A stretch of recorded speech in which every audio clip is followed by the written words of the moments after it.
Most students meet calculus as formulas, derivatives, integrals, limits, symbols everywhere. And at first, it can feel like a wall of symbols. But what is calculus really about?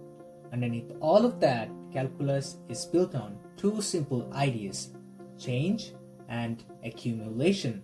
Derivatives study change, integrals study accumulation. That is the heart of calculus. First, change.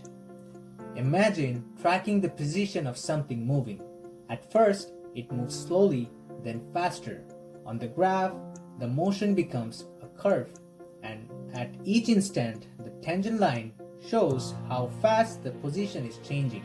Calculus asks, at this exact moment, how fast is it changing? That instant rate of change is the derivative. When you see dy over dx, think change at one moment. The steeper the graph, the greater the change. Now, accumulation. Imagine a quantity building up drop by drop, step by step, slice by slice.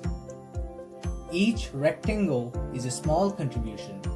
Make these pieces thinner and the estimate become more accurate. In the limit, all those tiny pieces become one accumulated total. That is what an integral measures, not just area, accumulation. Total distance from velocity, total water from flow rate, a whole made from tiny parts. Now, the whole picture. Calculus is not just a subject full of formulas. Derivatives tell us how things change. Integrals tell us how things accumulate. And the fundamental theorem of calculus reveals something beautiful. These two ideas are deeply connected.